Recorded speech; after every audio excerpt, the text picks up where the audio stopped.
ओम श्री परमात्मने नमः। ओम वासुदेवाय नमः। ओम व्यासदेवाय नमः। ओम जगन्नाथदासाय नमः। ओम गणेशाय नमः। हे माँ सरस्वती तमें कंठरे बस, माँ कंठरे बस। अति बड़ी जगन्नाथ दास रचित श्रीमद्भागवत महापुराण सप्तम स्कंधर आदि आम चतुर्थ अध्याय श्रवण करवा। यही अध्यायर प्रथम भाग पद्यांतरी एवं द्वितीय भाग यार व्याख्या रही। श्रीमद्भागवत महापुराण धारावाहिक भाव में शुणापी चैनल को सब्सक्राइब करूँ एवं फॉलो करूँ। यही अध्याय हिरण्यकशिपुर अत्याचार एवं प्रहलादंकर गुण वर्णना कर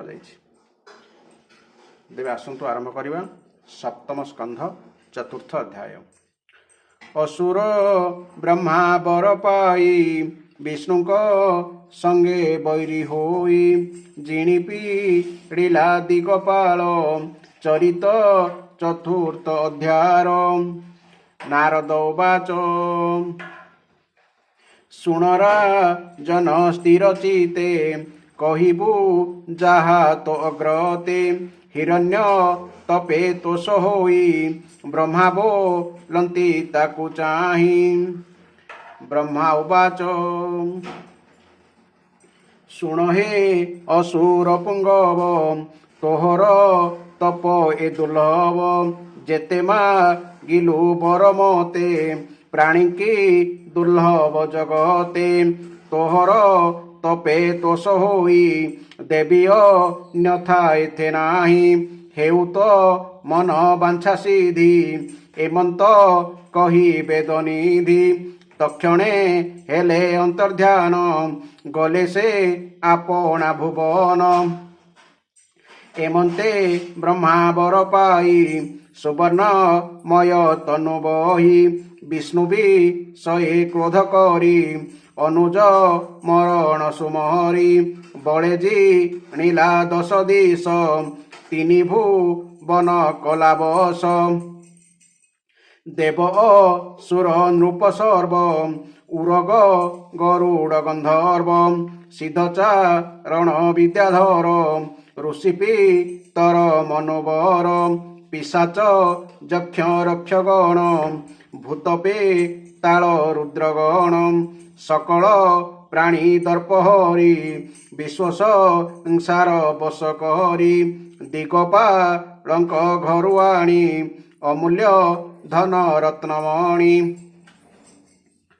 सर्गभू बने भोग जेते विचित्र रथ बल जूथे सकल बले आवरिला इंद्रभू बने विजय कला विश्वकर्मार शिल्प जही देवऊ द्यान मध्य सोही त्रैलोक्य लक्ष्मी जही बसे अशेष संपद प्रकाशे मर्कत भूमि जही साजे प्रबाल पाव छविराजी स्फटिक पाचेरी आरंभ निर्मित बई दुर्जस्तंभ उपरे विचित्र वितान माणिक्य घटित आसन सज्जार चित जही होए दिशंती दुग्ध फेन प्राय लंबई मुकुतार झरा सुवर्ण पुष्प केरा केरा दिव्यका मिनी गणतहि चलती इतस्तत होई चरणे नूपुर बाजेणी रत्न में खड़ा रसाजेणी रत्न में खड़ा पूर्ण ज्योति तड़ित प्राय झटकती आपना मुख रत्न कांथे हरसे देखती एकांती एमंते इंद्रर भुवने असुर बसे तो समने तीनि भुवने एक राजा देवे करती पाद पूजा प्रचंड तेजे आज्ञा करे जमर प्राय रोष भरे सुगंध ସୁଗନ୍ଧ ମଦ୍ୟ କରେ ପାନ ସ୍ୱଭାବେ ଘୂର୍ଣ୍ଣିତଲୋଚନ ତମ୍ବାର ପ୍ରାୟ ଚକ୍ଷୁ ଜଳେ ଦେବେ ଖଟନ୍ତି ପାଦ ତଳେ ହସ୍ତରେ ଘେନି ଉପାୟନ ଦିଶନ୍ତି ତାର ତେଜହୀନ ସ୍ୱଭାବେ ତପ ଯୋଗ ବଳେ ବିରାଜେ ଆଦିତ୍ୟ ମଣ୍ଡଳେ ସର୍ବଦେବତା ତାର ପାଶେ ଖଟନ୍ତି ଜୀବନର ଆଶେ ବିଧାତା ବିଷ୍ଣୁ ମହେଶ୍ୱର ଏହୁର ହିଲେ ନିଜପୁର ଏ ତିନି ଛାଡ଼ି ସର୍ବଦେବା ଅସୁର ପାଦେ କଲେ ସେବା ଇନ୍ଦ୍ର ଆସନେ କରିବି ଯେ ଇନ୍ଦ୍ର ହୁଁ ଅଧିକ ବିରାଜେ ଗନ୍ଧର୍ବେ ମିଳିତା ଚରଣେ ସଙ୍ଗତେ ଅପସରାଗଣେ ତୁମ୍ବୁରୁ ନାରଦ ସହିତେ ମିଳିଲେ ବିଶ୍ୟା ବସୁ ଯେତେ ଖଟିଲେ ସିଦ୍ଧ ଋଷିଗଣେ ସଭଏ ଅସୁର ଚରଣେ ସ୍ତୁତି କରନ୍ତି ଅନୁଦିନେ ଗନ୍ଧର୍ବେ ନୃତ୍ୟ ଗୀତ ଗାନେ ବ୍ରାହ୍ମଣ ଆଦି ଚାରି ବନେ ଅପରେ ଯେ ଚାରି ଆଶ୍ରମେ ପୂଜନ୍ତି ପିତୃଦେବ ଯଜ୍ଞେ ତାର ଚରଣେ ହବିର୍ଭାଗେ ଶପଥ ଦୀପ ମୋହିତଳେ ବିନାକ ଅର୍ଷଣେ ଶସ୍ୟ ଫଳେ ମଧୁସ୍ରବନ୍ତୀ ବୃକ୍ଷପନ୍ତି ଗାବେକ ଅଳ୍ପିତ କ୍ଷୀର ଦିଅନ୍ତି ଷଡ଼ରୁ ତୁଏ ଅନ୍ତରାଳେ ଶୁଭେ ଖଟନ୍ତି ଯେ ଝାକାଳେ ସମୁଦ୍ରେ ରତ୍ନମାନ ଦିଅନ୍ତି ନଦୀଏ ଉର୍ମି ଉଛୁଳାନ୍ତି ଲବଣ ଇକ୍ଷୁ ସୁରାଘୃତ ଦଧି ଦୁଗ୍ଧ ଜଳେ ପୂରିତ ପର୍ବତ ଦ୍ରୋଣୀଙ୍କର ଠାବେ ସକଳ ଋତୁ ପୁଷ୍ପଲଭେ ଫୁଲ ଫଳରେ ଭୂମି ପୁରୀ ହୋଇଲା କାମଧେନୁ ସରି ଦିଗପାଳଙ୍କ ଗୁଣ ଯେତେ ରହିଲେ ଅସୁର ଆୟତେ ଏମାନେ 10 ଦିଗ ଜିଣି ଶପଥ ଦ୍ୱୀପେ ନୃପମଣି ସକଳ ଭୋଗ୍ୟ ଭୋଗ କଲା କେବେ ହେଁ ସନ୍ତୋଷ ନୋହିଲା ବିଶେଷେ ତପ ଗର୍ବ ମୋହ ସ୍ୱଭାବେ ଅଜିତ ଇନ୍ଦ୍ରିୟ ଅସନ୍ତୋଷେ ମନବାରଣ ନିରଙ୍କୁଶେ ମନବାରଣେ ଅର୍ଥାତ୍ ମନରୂପୀ ହସ୍ତି ଅତୁଷ୍ଟ ଇନ୍ଦ୍ରିୟର ବଳେ ଘୃତେୟ ନଳ ଜେହ୍ନେ ଜଳେ ଐଶ୍ୱର୍ଯ୍ୟ ମଦେ ମତ ହୋଇ ଈଶ୍ୱର ବାକ୍ୟ ନ ମାନଇ ଏ ଅନ୍ତେ ବହୁ କାଳ ଗଲା ସନକ ସାପ ପ୍ରବେଶିଲା ତାହାର ଉପଦ୍ରବ ଦେଖି ତ୍ରିଦଶେ ଭୁବନ ଉପେକ୍ଷି ତ୍ରିଦଶେ ଅର୍ଥାତ୍ ଦେବତାମାନେ ଅନ୍ୟତ୍ର ଶରଣ ନ ପାଇ ସକଳେ ଏକ ରୁଣ୍ଡ ହୋଇ ଭାଳନ୍ତି ଚଉଦିଗେ ଚାହିଁ କାହିଁଲୁ ଚିବୁ ଆମ୍ଭେ ଯାଇ ଯେଦିଗେ ଛନ୍ତି ଚକ୍ରଧର ତହିଁକି କଲେ ନମସ୍କାର ନିର୍ମଳ ଯୋଗୀ ଜନେ ଜହିଁ ଗଲେ ପୁନରାବୃତ୍ତି ନାହିଁ ଏମନ୍ତେ ଏକ ମନେ ଭାଳି କ୍ଷୀରସ ମୁଦ୍ର ତୀରେ ମିଳି ଉର୍ନିଦ୍ର ପବନ ଭୋଜନ ଡାକନ୍ତି ରଖ ଭଗବାନ ଅନେକ ମତେ କରି ସ୍ତୁତି ଜଳଧି ପୁଲିନେ ଭ୍ରମନ୍ତି ପୁଲିନ ମାନେ ତଟ ସମୁଦ୍ର ତଟ ମସ୍ତକେ ଦେଇ ବେନିକର ଡାକନ୍ତି ରଖ ଚକ୍ରଧର ମହାମ ହିମ ଭଗବାନ ପରମ ଆତ୍ମା ନିରଞ୍ଜନ ବିଶୁଦ୍ଧ ଆନନ୍ଦ ସମୂହ ନମସ୍ତେ ପ୍ରଭୁ ଦିବ୍ୟ ଦେହ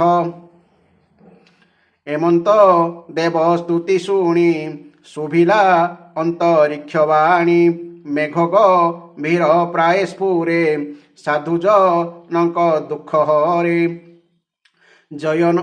ଭୟନ କର ଦେବଗଣ ତୁମ୍ଭର ହୋଇବ କଲ୍ୟାଣ ମୋହର ଦର୍ଶନ ଲାଭ ଅଶେଷ ସମ୍ପଦ ସମ୍ଭବ ପାପୀୟ ସୁର ଦୁଷ୍ଟପଣେ ଭୟେ କମ୍ପିଲେ ଦେବଗଣେ ଏଭୟ କରିବି ମୁଁ ଶାନ୍ତି ତୁମ୍ଭେ ନ କର ମନେ ଭ୍ରାନ୍ତି ଅଳ୍ପ କାଳ ଦୁଃଖ ସହ ନାସିବି ତୁମ୍ଭର ସନ୍ଦେହ ବେଦବଚନ ପୁରାତନ ଭଦେବ ସାବଧାନେ ଶୁଣ ଯେବେଦ ଦେବ କୁନିନ୍ଦଇ ଗୋରୁ ବ୍ରାହ୍ମଣ ବିନାଶଇ ସାଧୁଜନଙ୍କୁ ଦୁଷ୍ଟପଣେ ଯେବେ ହିଂସଇ ଅକାରଣେ ନିର୍ଦୋଷ ପ୍ରାଣୀଙ୍କର ମନେ କ୍ଲେଶ ସମ୍ପାଦେ ଅନୁକ୍ଷଣେ ମୋତେ କରିବ ରିପୁ ଭାବ ତେବେ ସେ ବେଗେ ନାଶ ଜୀବ ଏବେ ଏ ହାର ନିଜ ସୁତ ହୋଇବ ଗୋବିନ୍ଦ ଭକତ ସମଦ ରସି ସାଧୁ ଧୀର ସମଦ ରସି ସାଧୁ ଧୀର ପ୍ରହ୍ଲାଦ ନାମ ତାହାର ତାହାକୁ ଅସୁର ଲଙ୍ଘିବ କୋପେୟ ନେକ ଦୁଃଖ ଦେବ ତାହାକୁ ସଙ୍କଟୁ ରଖିବି ବ୍ରହ୍ମାର ବର ବିନାଶିବି ଉଶ୍ୱାସ କରି ମହିଭାର ଦୁଃଖ ବି ନାଶିବି ତୁମ୍ଭର ନାରଦ ଉବାଚ ଏମନ୍ତେ ବିଷ୍ଣୁ ବାକ୍ୟ ଶୁଣି ଦେବେ ନ ମିଲେ ଚକ୍ରପାଣି ଗୋବିନ୍ଦ ବଚନେ ବିଶ୍ୱାସ ଜାଣିଲେ ନିଶ୍ଚୟ ଜୀବନାଶ ବିଷ୍ଣୁଙ୍କ ପାଦ ପଦ୍ମେ ନମି ଦେବେ ଚଳିଲେ ନିଜ ଭୂମି ଏବେ ହୋ ଶୁଣ ଧର୍ମସୂତ ଭକତ ପ୍ରହ୍ଲାଦ ଚରିତ ଯାହା ଶୁଣନ୍ତେ ପ୍ରାଣୀ ଦେହେ ଅଶେଷ ଦୂରିତ ନ ରହେ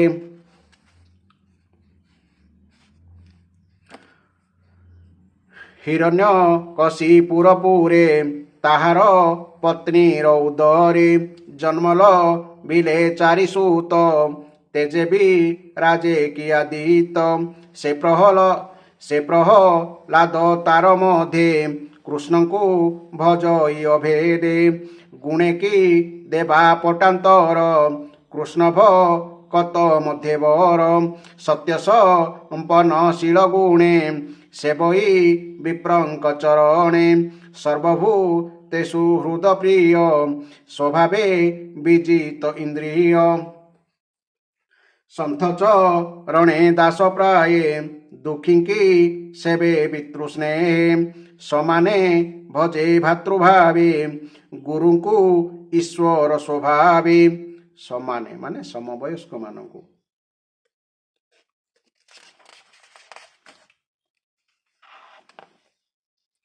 ବିଦ୍ୟାର୍ଥ ରୂପ ଜନ୍ମସାର ସ୍ୱଭାବେ ଗର୍ବ ନାହିଁ ତାର অর্থাৎ বিদ্যার্থ রূপ জন্ম সার অর্থাৎ বিদ্যা অর্থ বা ধন রূপ মানে সৌন্দর্য এবং জন্ম বা কূল দৃষ্টির সার বা যা শ্রেষ্ঠ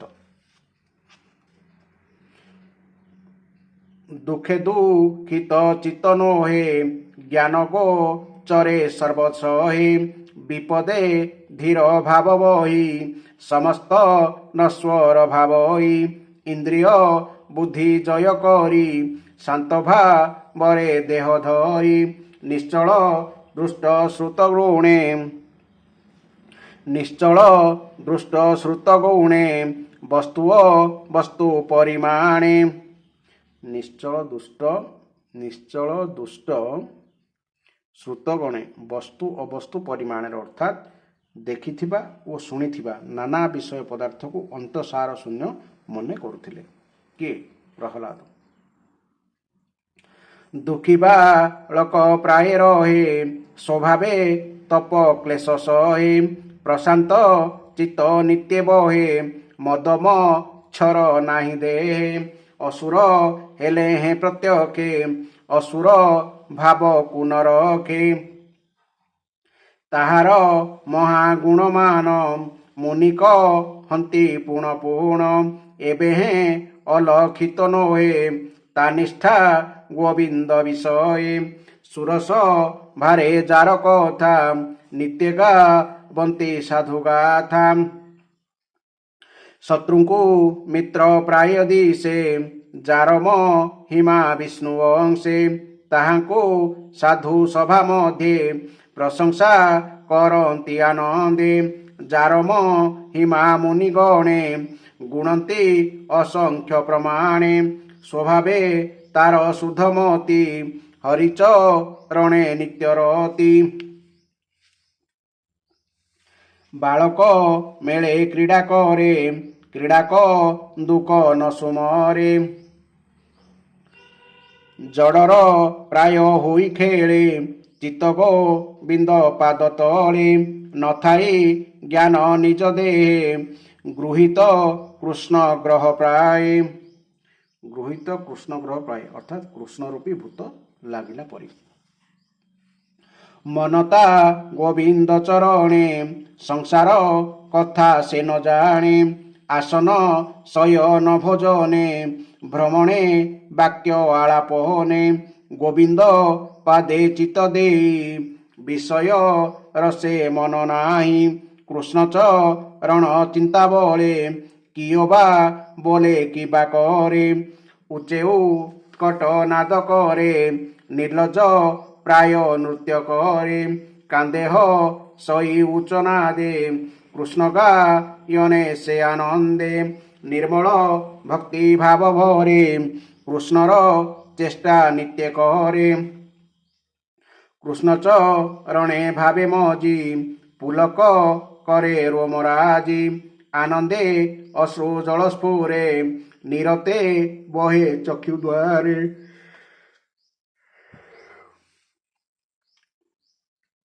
কৃষ্ণ চরণ সেবা ভোলে রময়ী অকিঞ্চন মেলে নিবৃত্তি আত্মা অনুক্ষণে বিষয় সঙ্গ দুঃখ মনে নিবৃত্তি আত্মা অর্থাৎ পরমানন্দরে মগ্ন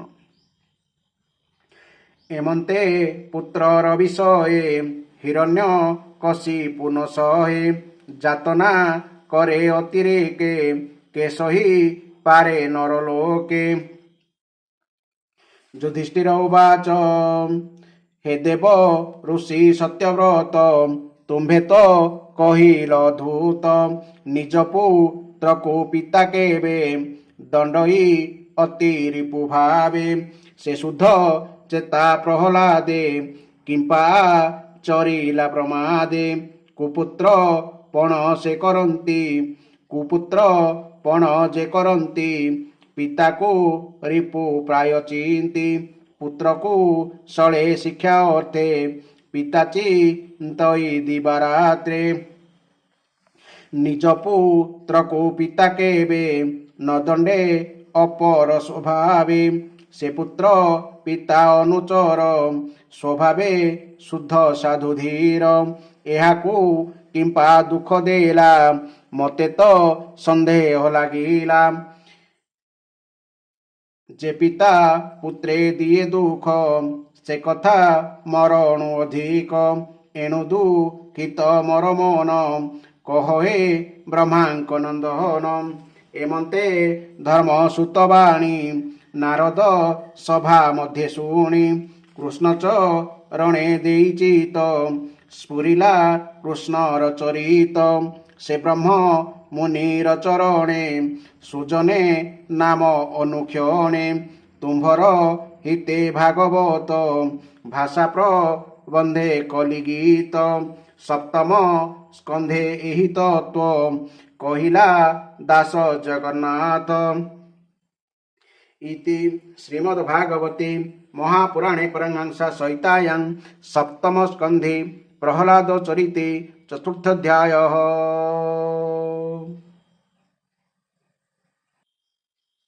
ବର୍ତ୍ତମାନ ଏହି ଅଧ୍ୟାୟରେ ଆମେ ବ୍ୟାଖ୍ୟା ଶ୍ରବଣ କରିବା। ଶ୍ରୀ ନାରଦ କହିଚାଲେ, ହେ ଯୁଧିଷ୍ଠିର, ହିରଣ୍ୟକଶିପୁ ବ୍ରହ୍ମାଙ୍କୁ ଏପରି ଦୁର୍ଲଭ ବର ମାଗିବାରୁ ତାର ତପସ୍ୟାରେ ପ୍ରସନ୍ନ ହୋଇଥିବା ବ୍ରହ୍ମା ତାକୁ ସେହି ବର ଦେଇଦେଲେ।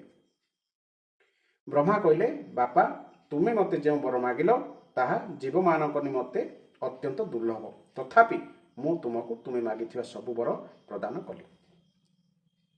ନାରଦ କହି ଚାଲିଲେ, ବ୍ରହ୍ମାଙ୍କ ବର ତ କେବେ ମିଥ୍ୟା ହୁଏ ନାହିଁ, କାରଣ ସେ ହେଉଛନ୍ତି ସମର୍ଥ ଓ ଭଗବତ ସ୍ୱରୂପ। ବରଦାନ ମିଳିଯିବା ପରେ ହିରଣ୍ୟକଶିପୁ ତାଙ୍କୁ ପୂଜା କଲା। ତାପରେ ପ୍ରଜାପତିମାନଙ୍କ ଠାରୁ ନିଜର ସ୍ତୁତି ଶୁଣି ଶୁଣି ବ୍ରହ୍ମା ଅପେକ୍ଷା ସ୍ୱଧାମକୁ ଫେରିଗଲେ। ତାପରେ ପ୍ରଜାପତିମାନଙ୍କ ଠାରୁ ନିଜର ସ୍ତୁତି ଶୁଣି ଶୁଣି ବ୍ରହ୍ମା ଆପଣା ସ୍ୱଧାମକୁ ଫେରିଗଲେ। ବ୍ରହ୍ମାଙ୍କ ଠାରୁ ବର ପାଇ ହିରଣ୍ୟକଶିପୁର ଶରୀର ସୁବର୍ଣ୍ଣ ପରି କାନ୍ତିମାନ ଏବଂ ହୃଷ୍ଟପୃଷ୍ଟ ହୋଇଗଲା। ସେ ନିଜ ଭାଇର ମୃତ୍ୟୁ କଥା ମନେ ପକାଇ ଭଗବାନଙ୍କ ପ୍ରତି ବେଶ କରିବାକୁ ଲାଗିଲା। ସେହି ମହାଦୈତ୍ୟ ଦଶଦିଶ, ତିନି ଭୁବନ ତଥା ଦେବତା, ଅସୁର, ନରପତି, ଗନ୍ଧର୍ବ, ଗରୁଡ଼, ସର୍ପ, ସିଦ୍ଧ, ଚାରଣ, ବିଦ୍ୟାଧର, ଋଷି, ପିତୃଗଣଙ୍କ ଅଧିପତି, ମନୁ, ଯକ୍ଷ, ରାକ୍ଷସ, ପିଶାଚରାଜ, ପ୍ରେତ, ଭୂତପତି ଓ ସକଳ ପ୍ରାଣୀମାନଙ୍କର ରାଜାମାନଙ୍କୁ ଜୟ କରି ସମସ୍ତଙ୍କୁ ନିଜର ଅଧୀନ କରି ରଖିଲା। ଏପରିକି ସେହି ବିଶ୍ୱ ବିଜୟୀ ଦୈତ୍ୟ ଲୋକପାଳମାନଙ୍କର ଶକ୍ତି ଓ ସ୍ଥାନ ମଧ୍ୟ ନିଜ ହାତକୁ ନେଇ ଆସିଲା। ସେ ଏଥର ନନ୍ଦନବନ ଆଦି ଦିବ୍ୟ ଉଦ୍ୟାନମାନଙ୍କର ସୌନ୍ଦର୍ଯ୍ୟରେ ଶୋଭାୟମାନ ହେଉଥିବା ସ୍ୱର୍ଗରେ ହିଁ ରହିବାକୁ ଲାଗିଲା। ସ୍ୱୟଂ ବିଶ୍ୱକର୍ମାଙ୍କ ଦ୍ୱାରା ନିର୍ମିତ ଇନ୍ଦ୍ରଙ୍କ ଭବନ ହିଁ ତାହାର ନିବାସ ସ୍ଥାନ ହୋଇଗଲା। ସେହି ଭବନରେ ତିନି ଲୋକର ସୌନ୍ଦର୍ଯ୍ୟ ମୂର୍ତ୍ତିମାନ ହୋଇ ରହିଥିଲା। ସେ ସକଳ ପ୍ରକାର ସମ୍ପତ୍ତିରେ ସମ୍ପନ୍ନ ହୋଇ ସେଠାରେ ବାସ କରିବାକୁ ଲାଗିଲା। ସେହି ଭବନରେ ରହିଥାଏ ପ୍ରବାଳର ପାହାଚ, ମରକତମଣିର ଚଟଣ, ସ୍ଫଟିକମଣିର କାନ୍ଥ, ବୈଦୁର୍ଯ୍ୟମଣିର ସ୍ତମ୍ଭ ଓ ମାଣିକ୍ୟର ଚୌକି। ତା ଭିତରେ ରଙ୍ଗ ବେରଙ୍ଗ ଚାନ୍ଦୁଆ ବନ୍ଧା ହୋଇଥାଏ ତଥା ଦୁଗ୍ଧ ଫେଣ ନିଭ ଶଯ୍ୟାମାନ ପଡ଼ିଥାଏ। ପଲଙ୍କ ଗୁଡ଼ିକରେ ମୋତିର ଝାଲର ଟଙ୍ଗା ହୋଇଥାଏ। ସର୍ବାଙ୍ଗ ସୁନ୍ଦରୀ ଅପ୍ସରାମାନେ ନୂପୁରର ରୁଣୁଝୁଣୁ ଶବ୍ଦରେ ଝଙ୍କୃତ କରି ମହଲରେ ରତ୍ନମୟ ଭୂମିରେ ଏଣେ ତେଣେ ଟହଲ ମାରୁଥାନ୍ତି ଏବଂ କେଉଁଠି କେଉଁଠି ରତ୍ନ ପଲଙ୍କରେ ରତ୍ନ ପଟରେ ନିଜ ନିଜର ସୁନ୍ଦର ସୁନ୍ଦର ମୁଖ ଦେଖୁଥାନ୍ତି। ମହା ମନସ୍ୱୀ ହିରଣ୍ୟକଶିପୁ ସକଳ ଲୋକ ଜୟ କରି ସମସ୍ତଙ୍କର ଏକଛତ୍ର ସମ୍ରାଟ ହୋଇ ମହେନ୍ଦ୍ରଙ୍କର ସେହି ମହଲରେ ପରମତନ୍ତ୍ର ହୋଇ ବିହାର କରିବାକୁ ଲାଗିଲା। ତାହାର ଶାସନ ଏତେ କଠୋର ହୋଇଥାଏ ଯେ ସେଥିରେ ଭୟଭୀତ ହୋଇ ଦେବ ଦାନବମାନେ ତାହାର ଚରଣ ବନ୍ଦନା କରୁଥାନ୍ତି। ହେ ଯୁଧିଷ୍ଠିର, ସେ ଉତ୍କଟ ଗନ୍ଧର ମଦିରା ପାନ କରି ମତୁଆଲା ହୋଇ ରହିଥାଏ। ତାହାର ଆଖି ଲାଲ ଲାଲ ଓ ବିସ୍ଫାରିତ ଦିଶୁଥାଏ। ସେତେବେଳେ ସେ ଥିଲା ତପସ୍ୟା, ଯୋଗ, ଶାରୀରିକ ତଥା ମାନସିକ ବଳର ଭଣ୍ଡାର। ବ୍ରହ୍ମା, ବିଷ୍ଣୁ ଓ ମହାଦେବଙ୍କ ଛଡ଼ା ବାକି ସବୁ ଦେବତା ତାକୁ ଭେଟି ଉପହାର ଦେଇ ତାର ସେବାରେ ଘଟୁଥାନ୍ତି। ହେ ଯୁଧିଷ୍ଠିର, ସେ ନିଜର ପୁରୁଷାର୍ଥ ବଳରେ ଇନ୍ଦ୍ରାସନରେ ବସିଯିବାରୁ ବିଶ୍ୱାବସୁ, ତୁମ୍ବୁରୁ ତଥା ଆମେ ସମସ୍ତେ ତା ଆଗରେ ତାର ଯଶଗାନ କରିବାକୁ ଲାଗିଲୁ। ଗନ୍ଧର୍ବ, ସିନ୍ଧ, ଋଷିଗଣ, ବିଦ୍ୟାଧର, ଅପ୍ସରାଗଣ ବାରମ୍ବାର ତାକୁ ସ୍ତୁତି କରିବାକୁ ଲାଗିଲେ। ହେ ଯୁଧିଷ୍ଠିର, ସେ ଏପରି ତେଜସ୍ୱୀ ଥିଲା ଯେ ବର୍ଣ୍ଣ ଆଶ୍ରମ ଧର୍ମ ପାଳନ କରୁଥିବା ପୁରୁଷମାନେ ବହୁ ପରିମାଣର ଦକ୍ଷିଣା ଦେଇ ଯେଉଁ ସବୁ ଯଜ୍ଞ କରୁଥିଲେ, ସେ ସେହି ଯଜ୍ଞମାନଙ୍କର ଆହୁତି ସ୍ୱୟଂ ଛଡ଼ାଇ ଆଣୁଥିଲା। ପୃଥିବୀର ସପ୍ତଦ୍ୱୀପରେ ଅର୍ଥାତ୍ ସର୍ବତ୍ର ତାହାର ଅଖଣ୍ଡ ରାଜତ୍ୱ ଚାଲିଥିଲା। ବିନା ଚାଷ, ବିନା ରୁଆବୁଣାରେ ପୃଥିବୀରେ ସର୍ବତ୍ର ଖାଦ୍ୟ ଉତ୍ପନ୍ନ ହେଉଥିଲା। ସେ ଯାହା କିଛି ଚାହୁଁଥିଲା ତାହା ତାକୁ ଅନ୍ତରିକ୍ଷରୁ ବା ଆକାଶରୁ ମିଳିଯାଉଥିଲା ଏବଂ ଆକାଶ ତାକୁ ବିଭିନ୍ନ ଆଶ୍ଚର୍ଯ୍ୟଜନକ ବସ୍ତୁ ଦେଖାଇ ତାର ମନୋରଞ୍ଜନ କରୁଥିଲା। ସେହିପରି ଲବଣ, ସୁରା, ଘୃତ, ଇକ୍ଷୁରସ ବା ଆଖୁରସ, ଦଧି, ଦୁଗ୍ଧ ଓ ମଧୁର ଜଳରେ ପୂର୍ଣ୍ଣ ବିଭିନ୍ନ ସାଗର ମଧ୍ୟ ସେମାନଙ୍କର ପତ୍ନୀ ନଦୀମାନଙ୍କ ସହିତ ନିଜର ତରଙ୍ଗାବଳୀ ଦ୍ୱାରା ବିଭିନ୍ନ ରତ୍ନରାଶି ଆଣି ତା ପାଖରେ ପହଞ୍ଚାଇ ଦେଉଥିଲେ। ଏଟା ହେଲା ସପ୍ତ ସମୁଦ୍ର। ସାତ ସମୁଦ୍ର କ'ଣ? ଲବଣ, ସୁରା, ଘୃତ, ଇକ୍ଷୁରସ ବା ଆଖୁରସ, ଦଧି, ଦୁଗ୍ଧ ଓ ମଧୁର ଜଳ। ଏହାକୁ ସପ୍ତ ସମୁଦ୍ର ବୋଲି କୁହାଯାଏ। ପର୍ବତମାନେ ନିଜ ଉପତ୍ୟକା ରୂପରେ ତାକୁ କ୍ରୀଡ଼ା ପ୍ରାଙ୍ଗଣ ଯୋଗାଇ ଦେଉଥିଲେ ଏବଂ ବୃକ୍ଷମାନେ ସବୁ ଋତୁରେ ଫୁଲ ଫଳ ମଧ୍ୟ ପ୍ରଦାନ କରୁଥିଲେ। ସେ ଏକାକୀ ସବୁ ଲୋକପାଳଙ୍କ ଗୁଣରେ ବିଭୂଷିତ ହୋଇଥିଲା। ଏପରି ଭାବରେ ଦିଗ୍ବିଜୟୀ ଓ ଏକଛତ୍ର ସମ୍ରାଟ ହୋଇ ସେ ତାକୁ ଭଲ ଲାଗୁଥିବା ସକଳ ବିଷୟ ସ୍ୱଚ୍ଛନ୍ଦରେ ଉପଭୋଗ କରୁଥିଲା। କିନ୍ତୁ ଏତେ ଭୋଗ କରି ମଧ୍ୟ ସେ ତୃପ୍ତ ହେଉନଥିଲା, କାରଣ ସେ ନିଜେ ମନ ଓ ଇନ୍ଦ୍ରିୟଙ୍କୁ ସଂଯତ କରିପାରି ନଥିଲା।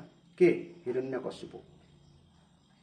ହେ ଯୁଧିଷ୍ଠିର, ସେହି ଦୈତ୍ୟ ବାସ୍ତବରେ ଥିଲା ଭଗବାନଙ୍କର ସେହି ପାର୍ଷଦ, ଯାହାକୁ କି ସନକ ଆଦି ଶାପ ଦେଇଥିଲେ। ତାଙ୍କ ନାଁ ଥିଲା ଜୟ ବିଜୟ। ଜୟ ବିଜୟ ବୈକୁଣ୍ଠ ଧାମରେ ପାର୍ଷଦ ରୂପେ ନିଯୁକ୍ତ ହୋଇଥିଲେ ଏବଂ ଦିନେ ସନକ ଆଦି ଋଷି 4 ଋଷି ଏମାନେ ବୈକୁଣ୍ଠ ଧାମ ପରିଦର୍ଶନ କରିବାକୁ ଯାଇଥିଲେ, କିନ୍ତୁ ଏମାନଙ୍କର ବୟସ ତୁଳନାରେ ଶରୀର ବାଳକ ଅବସ୍ଥା ଥିବା ହେତୁ ଏହି ଜୟ ବିଜୟ ଦ୍ୱାରପାଳ ଥାଇ ଏମାନଙ୍କୁ ଭିତରକୁ ଛାଡ଼ି ନଥିଲେ। ଫଳରେ ସେହିଦିନ ଏହି 4 ଋଷି ସନକ, ସନାତନ, ସନାତନ ଏମାନେ ତାଙ୍କୁ ଜୟ ବିଜୟଙ୍କୁ ଅଭିଶାପ ଦେଇଥିଲେ ଯେ ତମେ ନରକରେ ଅସୁର ଜନି ରୂପେ ଜନ୍ମ ପାଅ। ଆଉ ସେଇ ଅସୁର ଜନି ପାଇଥିବା ପ୍ରଥମ ଅସୁର ଜନି ପାଇଥିବା ହେଲେ ହିରଣ୍ୟାକ୍ଷ ଓ ହିରଣ୍ୟକଶିପୁ ସେ କଥା। ସେ ଐଶ୍ୱର୍ଯ୍ୟ ମଧ୍ୟରେ ମତୁଆଲା ହୋଇଗଲା ଏବଂ ଗର୍ବରେ ଫୁଲି ଉଠି ଶାସ୍ତ୍ର ମର୍ଯ୍ୟାଦା ଉଲ୍ଲଂଘନ କରି ଚାଲିଲା। ଦେଖୁ ଦେଖୁ ତା ଜୀବନର ସବୁ ସମୟ ବିତିଗଲା। ତାହାର କଠୋର ଶାସନରେ ସବୁ ଲୋକ ଓ ଲୋକପାଳ ଅତିଷ୍ଠ ହୋଇଗଲେ। ସେମାନଙ୍କୁ ଅନ୍ୟ କୌଣସି ଠାରେ ଆଶ୍ରୟ ନ ମିଳିବାରୁ ସେମାନେ ଭଗବାନଙ୍କର ଆଶ୍ରୟ ନେଲେ। ସେମାନେ ପ୍ରାର୍ଥନା କଲେ, ଯେଉଁଠି ସର୍ବାତ୍ମା ଜଗଦୀଶ୍ୱର ଶ୍ରୀହରି ନିବାସ କରନ୍ତି, ଯେଉଁ ଧାମ ପାଇଗଲେ ଶାନ୍ତ ଓ ନିର୍ମଳ ଚିତ୍ତ ସନ୍ନ୍ୟାସୀ ମହାତ୍ମାମାନେ ଆଉ ସେଠାରୁ ଫେରନ୍ତି ନାହିଁ, ଭଗବାନ ସେହି ପରମ ଧାମକୁ ଆମେ ନମସ୍କାର କରୁଛୁ। ଏପରି ଭାବରେ ନିଜର ଇନ୍ଦ୍ରିୟମାନଙ୍କୁ ସଂଯତ କରି ମନକୁ ସମାହିତ କରି ସେମାନେ ଖିଆପିଆ ଛାଡ଼ିଦେଲେ ଏବଂ ଶୋଇବା ବି ଛାଡ଼ିଦେଇ ନିର୍ମଳ ହୃଦୟରେ ଭଗବାନଙ୍କୁ ଆରାଧନା କରିବାକୁ ଲାଗିଲେ। ଏପରି ଆରାଧନା କରୁ କରୁ ଦିନେ ସେମାନଙ୍କୁ ମେଘ ଗମ୍ଭୀର ଆକାଶବାଣୀ ଶୁଭାଗଲା। ସେହି ଧ୍ୱନିରେ ଦଶ ଦିଗ ଗୁଞ୍ଜରିତ ହୋଇଗଲା। ସାଧୁମାନଙ୍କୁ ଅଭୟ ପ୍ରଦାନ କରୁଥିବା ସେହି ବାଣୀ ଥିଲା, ହେ ଶ୍ରେଷ୍ଠ ଦେବଗଣ, ଭୟ କର ନାହିଁ, ତୁମ୍ଭମାନଙ୍କର ମଙ୍ଗଳ ହେଉ। ମୋର ଦର୍ଶନ ପାଇଲେ ପ୍ରାଣୀମାନଙ୍କୁ ପରମ ମଙ୍ଗଳ ପ୍ରାପ୍ତ ହୁଏ। ଏହି ନିଜ ଦୈତ୍ୟର ଦୁଷ୍ଟତା ବିଷୟରେ ମୁଁ ଆଗରୁ ଜାଣେ। ମୁଁ ତାକୁ ଶେଷ କରିଦେବି। ବର୍ତ୍ତମାନ କିଛି ଦିନ ତୁମେମାନେ ସମୟକୁ ପ୍ରତୀକ୍ଷା କରି ରହ। ଯେକୌଣସି ପ୍ରାଣୀ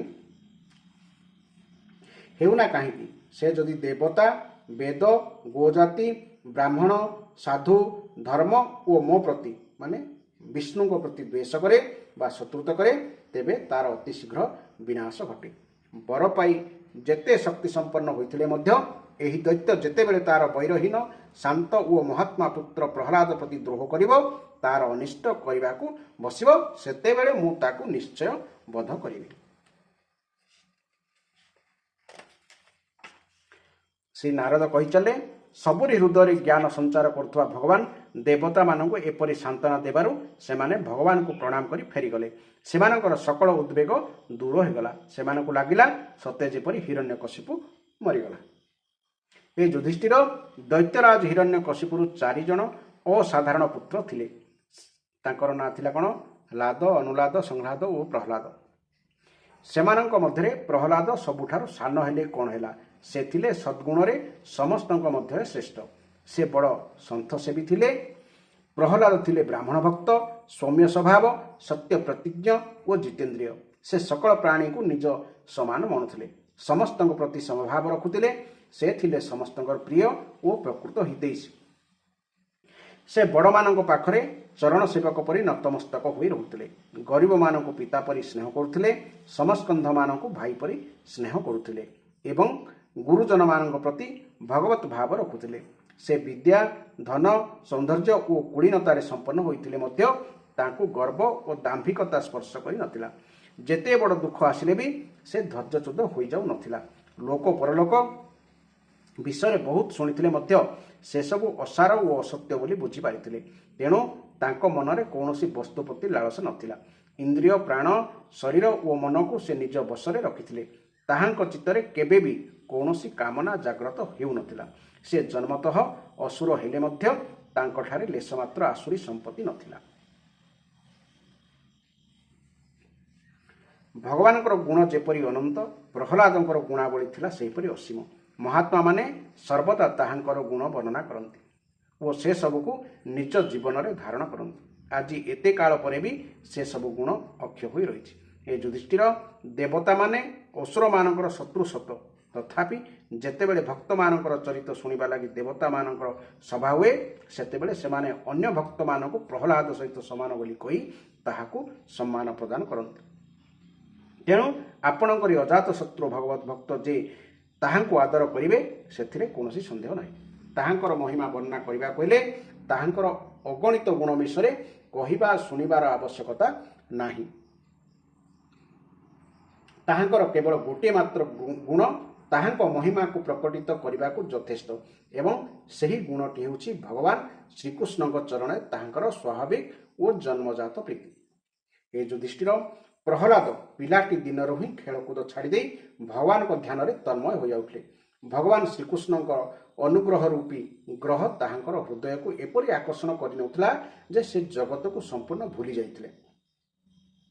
ତାଙ୍କୁ ଜଣାପଡ଼ୁଥିଲା ଭଗବାନ ତାଙ୍କୁ କୋଳରେ ବସାଇ ଆଲିଙ୍ଗନ କରୁଛନ୍ତି। ତେଣୁ ସେ ଶୁଆବସା, ଖିଆପିଆ, ଚାଲବୁଲ ଏବଂ କଥାଭାଷା କରୁଥିବା ବେଳେ ବି ସେ କ'ଣ କରୁଛନ୍ତି ସେସବୁ ପ୍ରତି ତାଙ୍କର ଆଦୌ ଧ୍ୟାନ ଯାଉନଥିଲା। ବେଳେବେଳେ ତାଙ୍କ ମନରେ ଭଗବାନ ମୋତେ ଛାଡ଼ି ଚାଲିଗଲେ ବୋଲି ଭାବନା ଉଠୁଥିଲା। ସେତେବେଳେ ସେ ସେହି ବିରହ ଭାବନାରେ ଏତେ ବୁଡ଼ି ଯାଉଥିଲା ଯେ ଜୋରରେ କାନ୍ଦି ଉଠୁଥିଲେ। ବେଳେବେଳେ ସେ ମନେ ମନେ ଭଗବାନଙ୍କୁ ନିଜ ପାଖରେ ପାଇ ଆନନ୍ଦରେ ହସି ଉଠୁଥିଲେ। ବେଳେବେଳେ ଭଗବାନଙ୍କ ଧ୍ୟାନରେ ମଧୁର ଆନନ୍ଦ ଲାଭ କରି ଜୋରରେ ଗୀତ ଗାଇ ଉଠୁଥିଲେ। କେତେବେଳେ ସେ ଉତ୍ସୁକ ହୋଇ ବିଚିତ୍ର ଚିତ୍କାର କରି ଉଠୁଥିଲେ ତ କେତେବେଳେ ଲୋକଲଜ୍ଜା ତ୍ୟାଗ କରି ପ୍ରେମରେ ପ୍ରମତ୍ତ ହୋଇ ନାଚି ପକାଉଥିଲେ। ବେଳେବେଳେ ଭଗବତ ଲୀଳା ଚିନ୍ତନରେ ଏପରି ତଲ୍ଲୀନ ହୋଇଯାଉଥିଲେ ଯେ ନିଜେ ନିଜକୁ ଭୁଲିଯାଇ ସେହି ଲୀଳାକୁ ଅନୁକରଣ କରୁଥିଲେ। ବେଳେବେଳେ ନିଜ ଭିତରେ ଭଗବାନଙ୍କର କୋମଳ ସମ୍ପୂର୍ଣ୍ଣ ସଂସ୍ପର୍ଶ ଅନୁଭବ କରି ଆନନ୍ଦରେ ମଗ୍ନ ହୋଇଯାଉଥିଲେ ଏବଂ ଶାନ୍ତ ହୋଇ ଚୁପଚାପ ବସି ପଡ଼ୁଥିଲେ। ସେତେବେଳେ ତାହାଙ୍କର ସର୍ବାଙ୍ଗରେ ଲୋମ ଟାଙ୍କରି ଉଠୁଥିଲା।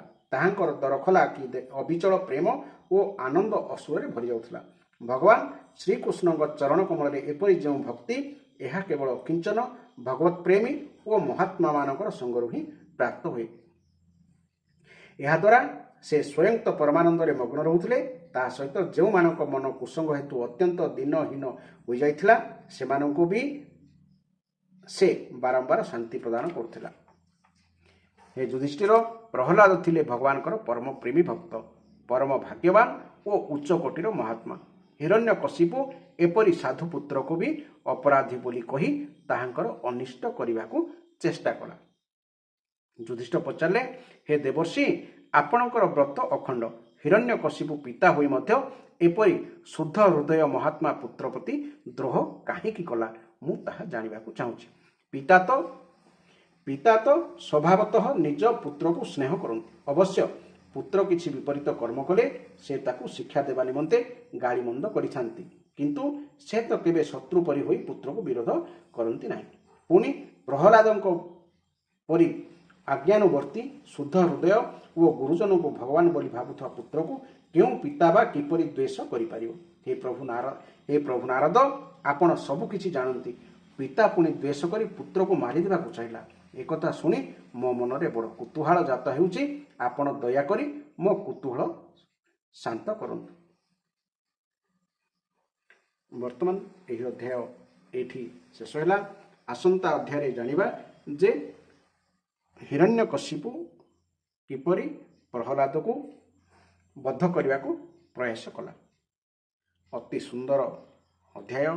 ଆପଣମାନେ ଶୁଣନ୍ତୁ, ଜାଣନ୍ତୁ ଏବଂ ଭଗବାନଙ୍କ ସହିତ ଜଡ଼ିତ ହେବାକୁ ଚେଷ୍ଟା କରନ୍ତୁ। କଳିଯୁଗ ଶାସ୍ତ୍ର କହେ, କଳିଯୁଗର ସମୟ ଅତୀବ ଖରାପ। କେତେବେଳେ ବି କାହା ଉପରେ ଏହାର ପ୍ରମାଦ ପଡ଼ିପାରେ, କିନ୍ତୁ କଳିର କୁପ୍ରଭାବରୁ ବର୍ତ୍ତିବା ପାଇଁ ବା ବଞ୍ଚିବା ପାଇଁ ପ୍ରତ୍ୟହ ଘରେ ଶ୍ରୀମଦ୍ ଭାଗବତ ଓ ଶ୍ରୀମଦ୍ ଭାଗବତ ମହାପୁରାଣ, ଶ୍ରୀମଦ୍ ଭଗବତ ଗୀତା ଓ ଶ୍ରୀମଦ୍ ଭାଗବତ ମହାପୁରାଣ ଆଣନ୍ତୁ, ଘରେ ରଖନ୍ତୁ, ପୂଜା କରନ୍ତୁ ଓ ପ୍ରତ୍ୟହ ତାହାକୁ ଅଧ୍ୟୟନ କରନ୍ତୁ। ଏହାଦ୍ୱାରା କଳିର କୌଣସି ଖରାପ ବା ପ୍ରମାଦ ଆପଣଙ୍କୁ ସ୍ପର୍ଶ କରିବ ନାହିଁ। ଏହା ମୁଁ ଶାସ୍ତ୍ର ଅଧ୍ୟୟନ କରି ଆପଣମାନଙ୍କୁ ପରାମର୍ଶ ଦେଲି। ମାନିଲେ ଆପଣଙ୍କର ପରିବାରର ମଙ୍ଗଳ ହେବ। ନଚେତ୍ ବର୍ତ୍ତମାନ ସମୟରେ ମଣିଷ ସମାଜକୁ ବା ମଣିଷକୁ ଉଦ୍ଧାର କଲା ଭଳିଆ ଶକ୍ତି କାହା ପାଖରେ ବି ନାହିଁ। ନା ଅଛି ସରକାରଙ୍କ ପାଖରେ, ନା ଅଛି ଶିକ୍ଷା ପାଖରେ, ନା ଅଛି ଶିକ୍ଷକ ଶିକ୍ଷୟିତ୍ରୀ ପାଖରେ, କାହା ପାଖରେ ବି ନାହିଁ। କେବଳ ଭଗବାନଙ୍କର ଆଶ୍ରିତ ହେବା ଛଡ଼ା ସତ୍ସଙ୍ଗ କାର୍ଯ୍ୟରେ ଜଡ଼ିତ ରହିବା, ଭଗବାନଙ୍କର ଆଶ୍ରିତ ହେବା, ସତ୍ସଙ୍ଗ କାର୍ଯ୍ୟରେ ଜଡ଼ିତ ରହିବା, ଶାସ୍ତ୍ର ପୂଜା କରିବା, ଅଧ୍ୟୟନ କରିବା ଦ୍ୱାରା ହିଁ ମଣିଷର କଳିଯୁଗରେ ମଙ୍ଗଳ ଅଛି। ନଚେତ୍ ବିପଦ ହିଁ ବିପଦ। ଏହି ଅଧ୍ୟାୟ ଶୁଣିଥିବାରୁ ଭଗବାନ ଆପଣମାନଙ୍କୁ କୃପା ପ୍ରସାଦ ଦୃଷ୍ଟିରେ ରଖନ୍ତୁ। जय जगन्नाथ, जय जगन्नाथ, जय जगन्नाथ।